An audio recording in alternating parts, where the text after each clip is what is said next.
I attended this year's Melbourne International Film Festival, or MIFF for short, for its 73rd run. This year's program featured over 300 exceptional and innovative films, as well as some special events. There was genuinely something for everyone, from little ones to greying cinephiles. Features of all sorts, from animation, documentary, experimental, family, restoration, music, and shorts. And the headliners, of course, that consisted of the year's highest buzzing films, with A-list casts and coveted awards. Some of the special strands this year included the Chantal Akerman retrospective, the screening of Carl Theodor Dreyer's silent masterpiece, The Passion of Joan of Arc, with music scored and performed live by Julia Holter's band and choir.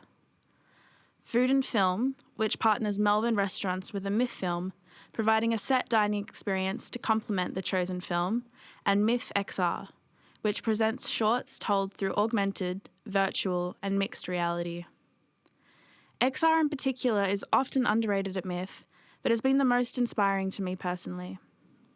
However, despite all of the special events on offer, most of the magic can still be found just at the standard feature screenings. I saw a mixed bag of films, of which I have mixed feelings. I'll give you a rundown on the films that left an impression, for better or worse. A little warning to viewers, I've tried to avoid them, but some of the following film reviews may contain slight spoilers. The festival's opening film, If I Had Legs I'd Kick You, was the directorial debut of Mary Bronstein, produced by Josh Safdie amongst others. Safdie's influence is palpable, as it echoes his own suffocating directorial style. With an outstanding performance from Rose Byrne, as well as performances from an eclectic cast, including A$AP Rocky and Conan O'Brien, which only adds to the bizarre dark comedy of the film. The film that frustrated me the most was The Mastermind, directed by Kelly Reichardt, a filmmaker often celebrated at MIFF, who displays a signature quiet flair. The first half of The Mastermind was fantastic. It subverted the traditional heist film conventions by playing with such low stakes in a slow, understated style, rarely seen in the genre.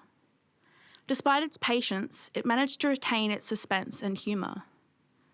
However, by the midway point, the slowness turned to aimlessness, dragging on and dropping the ball on what was a highly promising beginning. You can read my full review by clicking the link in the bio. This year's Palme d'Or winner at Cannes, It Was Just an Accident, is Jafar Panahi's first film following his arrest in 2022 for challenging the Iranian regime. The film was largely inspired by Panahi's time in prison, which he spent at times blindfolded, but hyper-attuned to the sounds around him. It Was Just an Accident follows Eqbal as he attempts to confirm the identity of and get revenge on a man he suspects of being his torturous former prison officer. But never having seen his face, he can only recognise him from the squeaking sound his prosthetic leg makes. Uncertain if it's the right guy, he enlists the help of other former prisoners to confirm his identity using their other sense memories, namely touch and smell. The film walks a tightrope between farce and intense earnestness, ultimately diving into the latter. Regret and rage bleed from the screen, leaving you with bated breath and a rapid beating heart. I loved Surat by Oliver Lache. It opens to a rave in the Moroccan desert during World War III, or the end of the world, as some of the characters call it. We follow a man with his young son as he searches for his daughter. The film initially follows a very conventional rescue narrative trajectory until the midpoint, where the rug is pulled out from under the audience entirely. I was left choking back sobs for about 10 minutes, then 5 minutes later cackling with laughter. An abrupt midway tonal and narrative shift that worked because of its thematic consistency, the instant heightening of stakes, and emotional resonance felt. While still being a riveting surface-level watch, the film is emotionally, narratively, visually, and thematically rich, leaving you with plenty to consider and analyse long after the credits roll.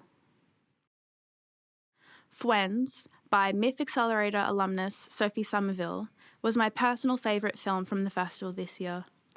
Though perhaps I'm biased, being a resident of Melbourne, which the film so lovingly portrays.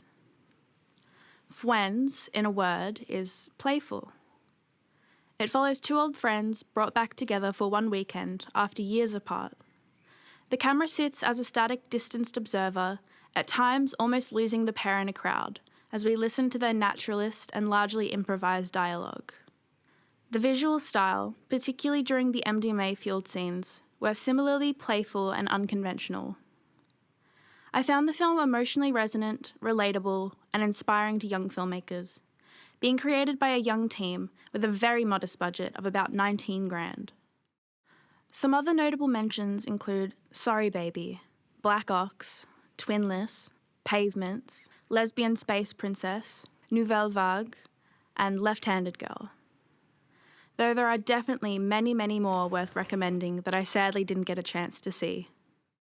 If you also missed some films this year or weren't able to attend MIFF, I'd recommend keeping an eye out for cinematic or digital releases, or at least make sure you're there for MIFF 2026. Thanks for watching, and maybe I'll see you in the cinema next year. Don't forget to like and subscribe to see more Take 27 content on all things cinema.